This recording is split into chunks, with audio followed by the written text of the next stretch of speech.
Welcome to Call to Create. I'm Cassidy Beck, one of the new hosts of the show. This season, we're launching our Spark Award Spotlight Series, a celebration of the creators who are lighting the world through their faith, their creativity, and their courage to follow divine callings. I'm delighted to welcome Meghan. Welcome, Meghan. Thank you. Hello. So Meghan Hoesch is a professional editor with 5 years of experience working freelance for various publishing companies and other clients. Though she's done all aspects of the editing process, she specializes in copy editing, line editing, and proofreading. And she enjoys finding mistakes and helping authors make their work shine. Last year, she won the LDSPMA Spark Award for her short story, Discovering Ella. She's hoping to have it published one day. When she's not editing or trying to write, she enjoys spending time with her husband, Zach, and doing jigsaw and crossword puzzles, as well as all sorts of arts and crafts.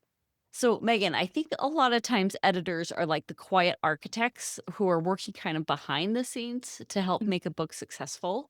What first drew you to editing and to being that person that helps someone else's work shine?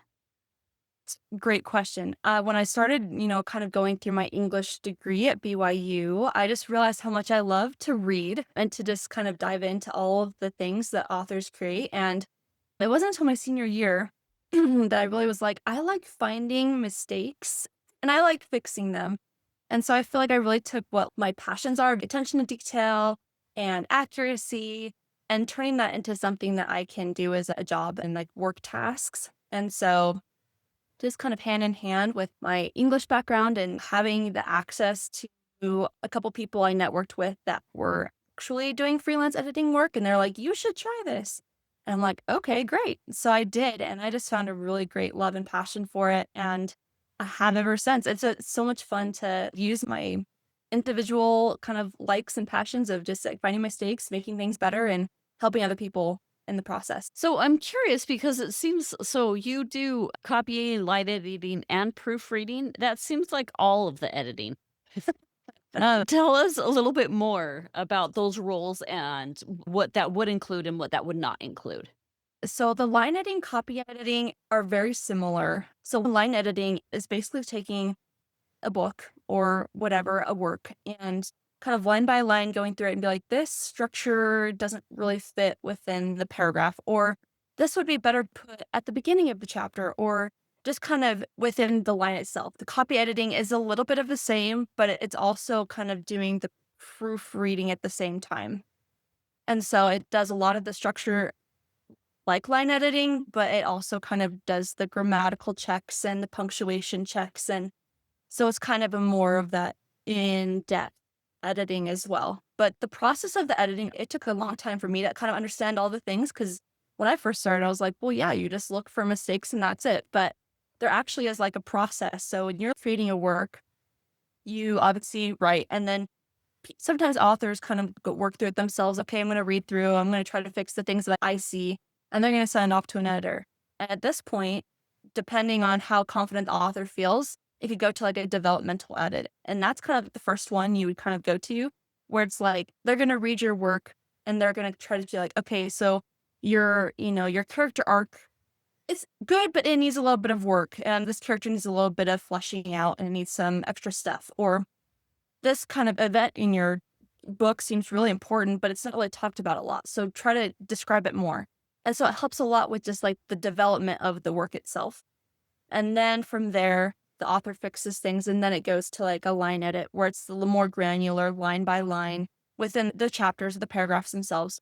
And then the copy/proofreading, where it's kind of like the final process of making sure the work is like pristine, spectacular. And then from there, from proofreading, that's the last part. And it just goes to a publisher or, wherever you would have the book go. That's kind of the process. And that's my, layman's terms of trying to explain what the editing is. But yeah, like I said, copy editing and line editing get super confused, I feel like, a lot of the time, because they're very similar. But at least, yeah, for me, it's just like the copy editing is more of the line, but also more of the in-depth, making sure everything is error-free. So you've worked freelance for multiple publishing companies. What in those 5 years, What has taught you about storytelling that most writers don't realize? I think the biggest thing that I've realized is that it's so important to have your own unique voice in the process of telling a story. I feel like the works that I get wrapped up in, and so like, oh my gosh, I gotta keep reading. It's stories that just hook you in by the uniqueness of the author's voice, like how they write or how they describe things, or just putting their personality into the work. It's harder for when you're writing a book and it's just very like not textbook, but kind of textbook where it's not much description, very just kind of like, this is how it is. This is what was happened. This was what happened, things like that. I feel like storytelling really just comes to life when the author puts their life into it. If that makes sense, really just tries to make themselves appear in the book. And it shows when you as an editor, you read a lot of different things and you can just kind of tell when an author is truly putting their unique voice into it and wanting to kind of make it their own rather than as like a cookie cutter of something else. And so I think that's really probably the most important thing that I've noticed with storytelling, but there's so many aspects of it, but that's probably the most one I've most noticed. So I feel like editing, especially as you're talking about line editing, that feels like it takes like such meticulous and precision and patience. I'm just curious, how do you feel like this work has shaped you personally in unexpected ways? And also, I was thinking of the term upon line, precept upon precept. So, Uh-huh. how has this work shaped you spiritually and personally? Ooh, I feel like, I mean, and thinking about it spiritually, you're so right. Line upon line, precept upon precept. Like sometimes you just have to take it day by day and line upon line and just try to make things as best as you can and trying to shape it within this whole book of life. And it just makes me think of the talk that Elder Christopherson, but now President Christopherson, gave. I think it was a BYU speech where he talked about give us this day our daily bread.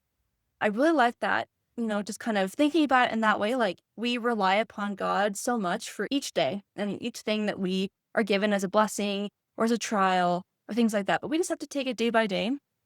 And in the context of editing, like as an editor, you really do. You have to, within the aspect of the whole book, take each line as for what it is and try to make it the best that it can be, or each word the best that it can be. And so I feel like that's kind of how God works within our lives. Like, yeah, he has this whole big book of Megan, this life of Megan, but he takes each day and each aspect of who I am and who he knows I can become and tries to fix me. And I think it really just ties into the whole aspect of just, yeah, he cares about each and every little detail about my life and wants to make it better. And even though sometimes the corrections hurt or, the changes, I'm like, oh, that doesn't make me comfortable. It just tries to make us better. And that's the whole point of Heavenly Father and Jesus Christ and trying to make us become who they know we can become. And that's, as an editor, you really want to help the author have their book become what they want it to become. And so it really ties hand in hand to the aspect of Heavenly Father's role in our lives. So that ties in perfectly to my next question because I mean, as an editor, you're trained in trying to find mistakes, but you're also helping nurture someone's creative, like baby. Like Yeah. it's their vulnerability that they've kind of put out. So how do you balance being honest, but also not being like discouraging? So how do you balance this, giving this feedback, but also trying to do so with encouragement? And it didn't take a while, but once I started to go into like the freelance editing work, like you notice it where you're like, oh, I'm making a lot of corrections. I don't want them to take it the wrong way because I liked I liked their story. But there are these things obviously that popped up, and so you make notes, especially since I've written my short story and I haven't sent it to an editor, but just like when I go through it and I'm like, oh man, I see all this red and these like, oh, fix this, fix this. It's like, well, why did I even try? Like I tried so hard and I just wanted to be perfect the first go around. But I mean, as was going through my editing stuff, I just realized like it's so good to fix the things that need to be fixed. But in those moments where the author really shines, like when they write a sentence or a paragraph that's like, wow, that description was so good. I loved it. So I've really tried to make it a part of my editing process where when I see something I really enjoy, I'll make a note on the side, like, I love this. And so, as they go through and see all the red, they also see the things that are good and the things that they're doing really well. And so it kind of counterbalances like the feedback and also like the things that they're doing really well. And I just know for me as like a learner and as like, going through school, it was really great for me to have that from like my professors or, people that I cared about and tried to show things to. And they're like, oh, you're doing so great in this, but this also can be fixed. And so this kind of helps it not feel so like shaking the finger at you, but you're doing so great. And there's just these things that you need to fix, but it's going to be even better once you do. And so you just really try to have to make the positive be intertwined with the feedback. I feel like what comes to mind when I hear you say that is Mary Poppins, like the spoonful of sugar helps the medicine go down. As a writer, you're asking to help the editor find the mistakes. You know that they're there. But if the editor can just give you a little bit of kindness and then also let's go into ways that you could make it better. That's what I love when I have worked with editors that do that as well. So, have you ever worked on a manuscript that deeply moved you or you feel like it changed you? Yeah, I feel like there's been a lot. I'm trying to think of a couple. There's a couple that do come to mind. I've done a lot of them where they are historical fictions. And so they're based upon true events, but obviously the people involved, like some of the people are historical figures, but a lot of the time it's just like, oh, I'm this person that is made up, but I'm experiencing this event like it's real. And there's been a couple that have been church based where early saints, when they're trying to figure all the things out, and you're like, wow, like it just really opens your mind. That's probably what it was like. And you just being able to experience it from someone else's eyes, even though they're not historical figures, or maybe they are historical figures and they're just trying to create a perspective. It really kind of alters your way of thinking, like especially when you read the Doctrine and Covenants or you read the Saints books and you're like, yeah, Alfani, that's just probably what they're going through. I also did another one too, where it was another religious based one, but it was all about Sarah and Isaac. Not Sarah and Isaac, Sarah and Abraham, but just like the whole process of her struggle with, and I know it kind of goes intertwined with Come Follow Me, but just how her struggles with wanting to have a son and then having the whole thing happen where it was like, I'm barren and I don't have a son, like just like her struggles and being able to kind of experience that from her perspective. It was so moving and it really just helps you. That's the whole point of reading too. When you read something, you really go into that world. And as an editor, it's the same thing. I mean, you're still reading the book as you just bought off the shelves, but you're just getting it kind of as the first glance. But it's the same thing. You really just get to go into this character's perspective and it makes you definitely look at things different and the way it kind of words things or just, yeah, it helps you kind of see the world differently. I've really enjoyed the historical fictions where true events, maybe not true people, but you just get a whole different perspective that you don't usually. And so it's been really fun. I love that about reading too, that it can take you to totally different places and like just from your bedroom or living room, like you don't have to pay the travel fees. Mhm. That's what I love about reading as well. Well, Number congratulations again on winning the LDSPMA Spark Award for discovering Ella. I'm curious, what did that recognition mean to you personally, especially as someone that spends so much time helping provide support for other people's rights? It's been a long time dream of mine to write something, and it has been a long time coming. The whole process of discovering Ella, it started with COVID because I had so much free time on my hands. I'm like, now is the time to write because I have so much time. I can't go anywhere. So that's where it really started. And then once life kind of opened back up and I had graduated college, this was like my first job outside of college. And so I got the job. And so life became so busy. And so the book kind of just came, a side burner type thing. And just, a couple years later, I'm like, oh yeah, I forgot about that. So I started to write some. But it really kind of took off when not this Christmas, but the other Christmas, 2 Christmases ago, I guess. I really wanted to write the story and finish it and give it as a Christmas present to my mom. And so that really motivated me to be like, oh, I got to sit down. I got to devote my time. And I think that's the hardest part about the writing process is finding that time amidst all the crazy to be like, oh my gosh, yes, now I'm going to totally wipe my brain clean of everything else happening in life. And I'm just going to devote it all to this book. But I think the purpose, obviously trying to give it to my mom before Christmas was a real motivator. It was the best giving it to her and be like, this is my first book and here you go. And so it was so fun to be able to do that. And I don't know, in my patriarchal blessing, it just talks about how my writings will influence others and have an impact on others. And, for the longest time, honestly, during COVID, I'm like, well, this is the moment. This is what God is telling me I should do. So that's when I started to write. But as time has gone on and I've had full-time jobs and it's harder to find the time to write and to find the energy to even write, like it just felt like a clear message from God. Like this is maybe you won't publish it. Maybe you won't, but you'll be able to influence others like your family and your friends and have people be able to read it and enjoy it. And so that's been a real, I guess, a blessing and a testament to me. You try to maybe analyze your patriarchal blessing. I don't know what this is trying to tell me, like when and where and how, but it's just in those moments where you're like, I have a purpose and I want to write for this purpose or create for this purpose or perform for this purpose, like whatever your craft or your art is. When it has that purpose, it makes the motivation so much easier to get and to feel you can fulfill and have a resolution like, oh, I've completed something. I'm doing something. Yeah, I feel like that purpose for me was definitely the motivator to finish. And it's the motivator to keep doing it when I find the time.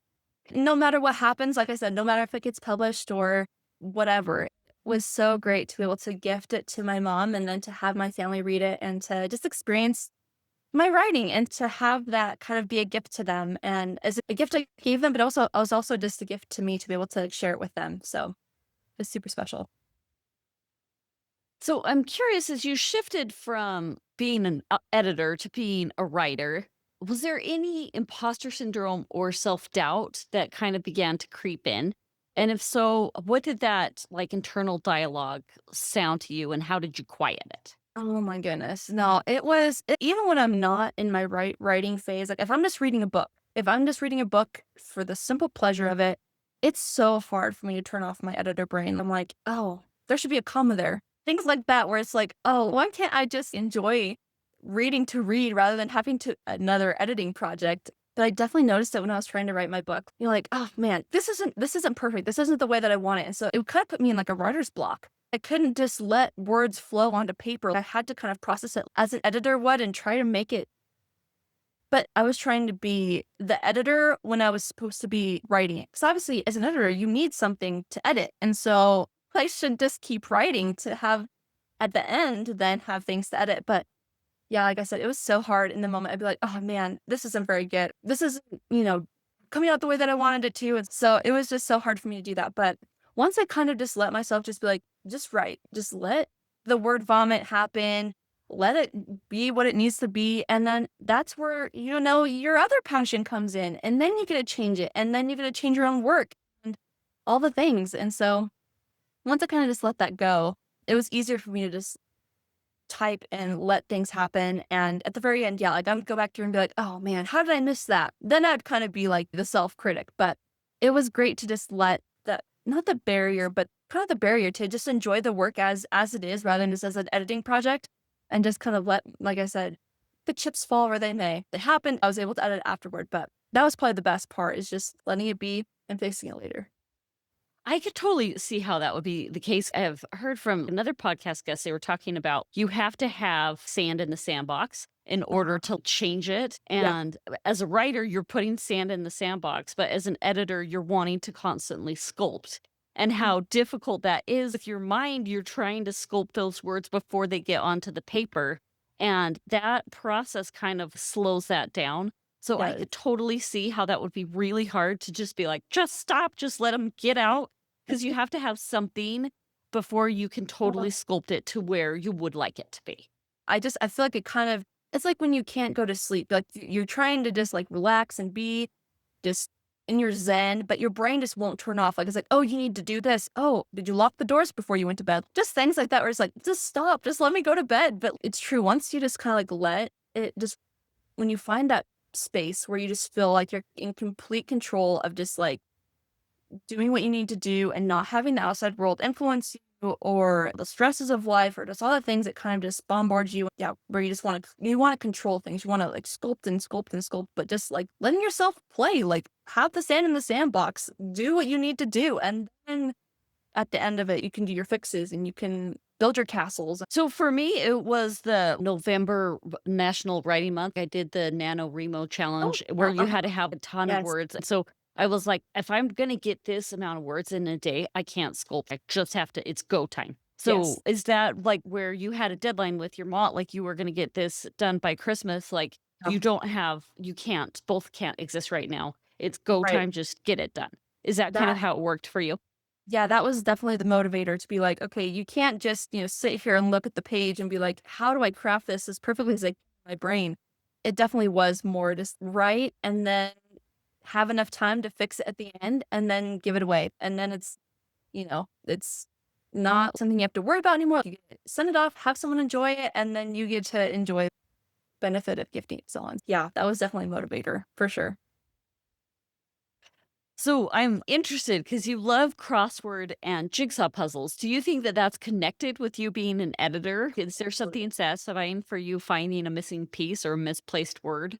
Yes, it's like when you are in the moment, you're trying to connect the dots, you're like, how does that all kind of fit together? And then you look back, of course, when you look back, because your vision's 2020, but you're like, wow, that actually, this is kind of like how it all happened. But since I was little, I've loved puzzles and loved just figuring out solutions to things and finding issues and being able to fix them. Even with crosswords, you're like, oh, like in your brain, you're trying to process what could this even mean and how would it even. And yes, I definitely feel like the whole puzzle aspect and just kind of the making your brain work is definitely the editing brain. Trying to, within the page or within the paragraph or within the chapter, just trying to put that puzzle together and making, obviously, create a picture that you want to create 100%. That's definitely an editing brain. Like I said, I didn't know I was gonna like editing when I was doing puzzles when I was younger, but definitely having the experience with editing, that's so much like it. It really is. So I feel like editors don't always get public recognition, but they definitely shape stories that shape lives. Mhm. So, what was your hope that your quiet influence leaves behind, both in the books that you touch and with the authors that you work with and encourage? I definitely think authors are, people that obviously publish the book. They're the names that are out there, but the editors are definitely the hidden in plain sight type of, contributors to the book.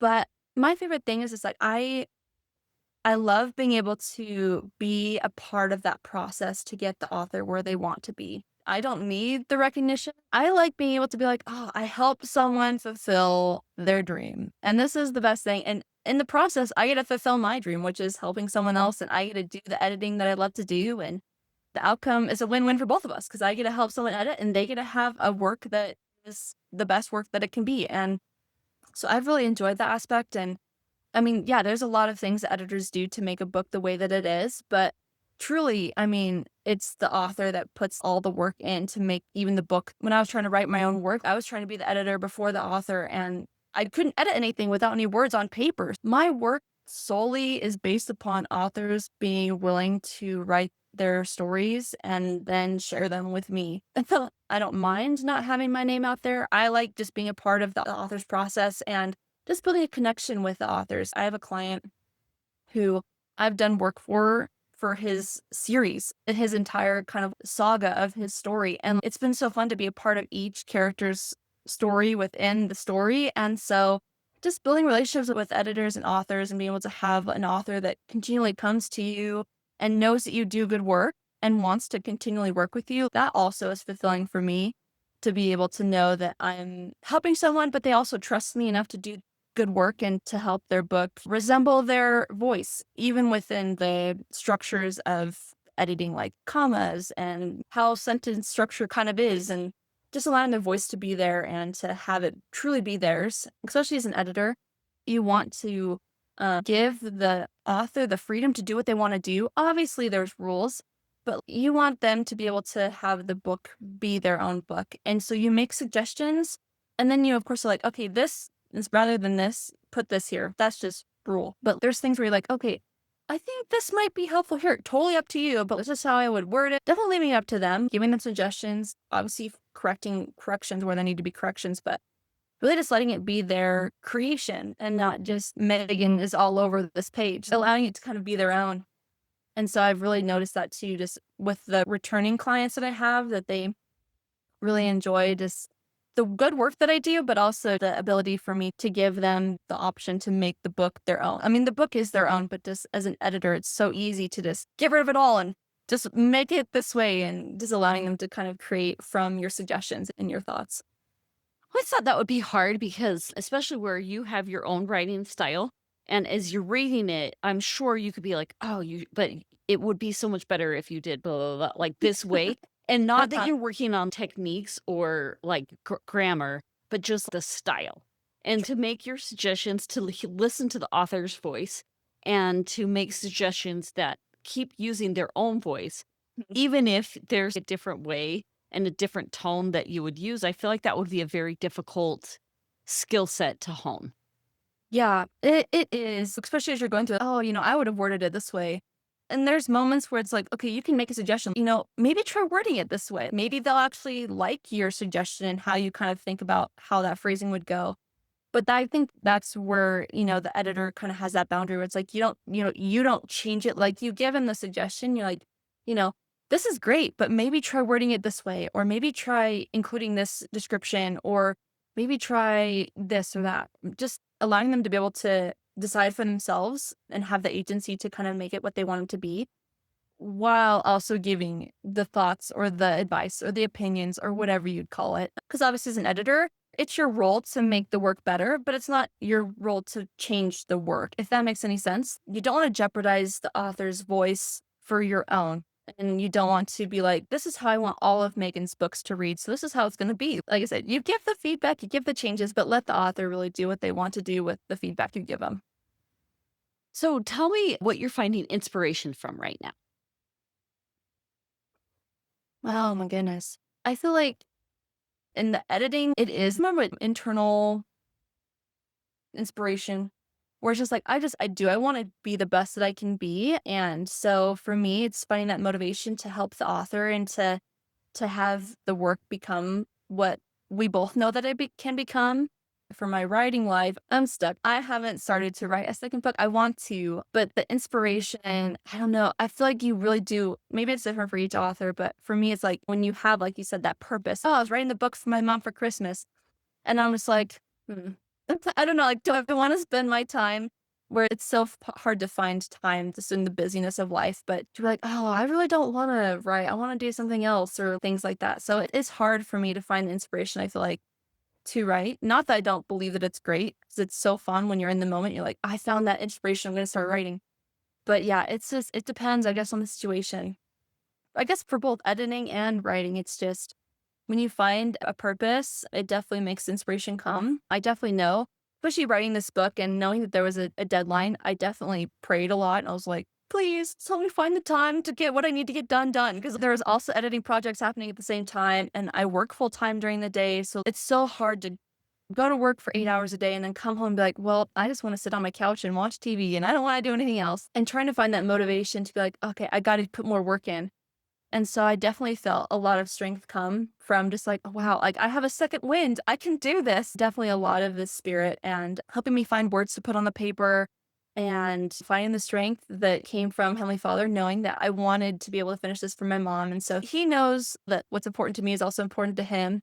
And so he wanted me to be able to find the time to finish the book. And so I really did. I felt a lot of strength come from that. And I mean, I definitely include the Lord and everything that I do. I know in scriptures it talks about include the Lord in all your decisions and all the doings of your life. And I've just really noticed a difference when I do that. When you're like, oh, wow, I don't know where that thought came from, but that's actually a great idea. Like, especially in your editing, you're like, oh, how did I not see that before? But I see it now. And it just really helps you have the influence of the spirit and be able to have the knowledge of all things, quote unquote. You don't know all things, but being able to have the ability to know things because you have the spirit with you. This is the guidance of the Savior too, just in your work. It definitely makes all the difference. So, how can we find you? How can we support you? How can we read your book? Okay, that's probably my hardest thing is I have a hard time marketing myself. But my book, like I said, I haven't published it yet, but I would love to put it out there so people can read it. I'm actually thinking about self-publishing, so via Amazon. So maybe, hopefully, it'll be out there one day. But people can reach out to me via my email, m.e.hoesch, Hoesch at gmail.com. That's the easiest way to just get a hold of me and to request my services and all the things. I also have a LinkedIn, so it's just my name, and you can look me up on LinkedIn and contact me that way as well. But yeah, so it's probably the best way to find me and to help me help you. So, for Mm. editing, do you accept all like literacy? Do you focus in an area? Do you have like a specific genre or? I've done all the things. I've done, like I said, historical fictions. I've done Regency romances. I've done kind of like how-to books where it's more like step-by-step guides, and then I've done more biographies where it's more self-reflective and children's books. I haven't done everything, but I've done a lot of things. And I'm open to all aspects of work. I love all aspects of work. I've done a lot of the historical fiction and the Regency romances and children's books. Those are probably the three main genres and this areas of writing that I've had a lot of experience in, just because that's what clients kind of write and what they bring to me. But like I said, I've had experience doing all things. So I love all sorts of readings that I get to do and I get to edit them. So all things are good. Well, Megan, thank you so much. It's been a pleasure. Thank you, Cassidy, for having me on. It's been so fun.